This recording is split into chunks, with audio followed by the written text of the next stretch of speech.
Hi, my name is Sarah.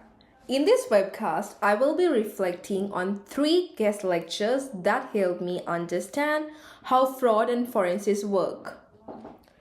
Artificial intelligence in fraud investigation. The first thing that caught my eyes was that the lecture demonstrated the duality of AI as a force vividly. It is a potent defense and a potent weapon. The deepfake CFO situation, in which an employee in the finance department was deceived into transferring about USD 25.6 million following a video meeting with realistically faked co-workers, hit hard. It is disturbing since the measures that give us a sense of safety, such as meeting with familiar faces, are what were used by the attackers. It made the process of video verification new to me. I would not believe an email, so why should I believe a video in 2025? There were two examples that were noteworthy. The intelligence tool of the UK government on the defence front is said to have saved approximately £480 million of its budget in 1 year by cross-checking the data of the department's data.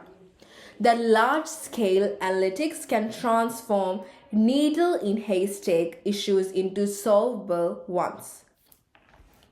On the side of the offense, AI software such as WormGPT, FraudGPT, and jailbreak prompts demonstrate how easily AI can be repurposed to ill intent, both phishing and code generations. That contrast enables the risk to become real and not abstract. Three practical takeaways. Network relationship analysis as a first-class feature, making use of AI to draw invisible connections among individuals, entities, and accounts. Detecting digital manipulation, media integrity checking, audio, video, images is not nice to have but a hygiene procedure. Operational leverage, AI to filter CCTV, translate paperwork and identify surface anomalies to allow the investigator time to make judgment, not work on the computer. Listening to payment network and bank example of the day help to emphasize that this is not just hype and these tools today are already preventing an investigation fraud. Now I'll be talking about anti-money laundering and counter-terrorism financing. The most vivid memorable one was the model of money laundering, which was demonstrated, placement, layering, integration. I had studied the model previously, but the lecture associated it with actual transaction behaviors of small frequent deposits, offshore movements, purchase of assets, and redrawing on overpaid loans, making it more than a diagram. By correlating this on a regulatory basis, FATF standards and role of OSTRAC, the organization requirements were encoded on the basis of Y. The shell company and opaque beneficiaries loan redraws then redraws, and the purchasing sale of high value items in another name were interesting since they demonstrate the movement of value in the absence of cash. The red flag list assisted me in converting them into monitoring logic as well as customers' behavior change cues. Lastly, the difference between money laundering, what makes the dirty look clean, and terrorism financing, money of illegitimate source using illegitimate purpose, made the difference as to why both upstream and downstream controls should be looked at in a transaction. The risk-based lifecycle perspective that I am carrying with me includes KYC and verification during the onboarding process. risk assessment practices, program management and follow-up reporting, record keeping and monitoring. The penalties of non-compliance, civil penalties, enforceable undertakings, infringement notices, remedial directions made it obvious that AML CTF is compliance and culture in one. The wide regulated industries list, bank to digital currency exchange to gaming, also expanded my undertaking of where the AML CTF vigilance would have to be reside. Lastly, I'm going to talk about fraud detection data.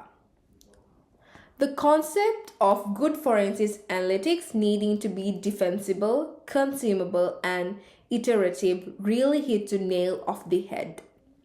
Defensible refers to the practices and products that stand the test of legal scrutiny. Consumable refers to visuals that can be explained by anyone, and iterative refers to the fact that we keep moving as process and data change. It is useful North Star when it comes to prioritizing real world work. I prefer the blended analytics ladder, which is stratification and rules, time series, geospatial, link analysis, and text mining, to predictive modeling and ML. Description as a stack made me learn when a simple rule is more powerful than a complex model and when not.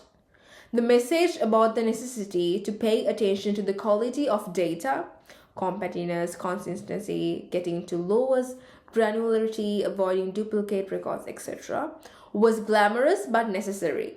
And the human factor bit, placing the red flags in context, scoping false positive negativities, was like the difference between dashboard and actual investigations.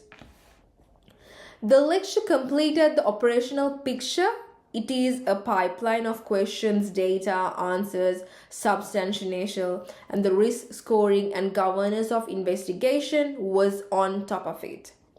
The black box temptation was counted as the right time of ML AI side by the focus of confidentiality, bias, fairness, transparency, and source reliability. I'm walking away with a more adult intellectual framework to how to transition towards ad hoc test to an ongoing process, and how change management and data quality are conditions rather than the post condition. Through the three discussions, a thread occurred. Trust but verify, particularly when it's come to the face being digital. I will be more focused on confirming video calls that cause urgent payment. I will think in value chains and not cash, and I will demand quality and explainability of data before a model. Above all, I will attempt to integrate policy, analytics, and investigator judgment, since the most powerful control would be one that incorporates all three. Thanks for watching.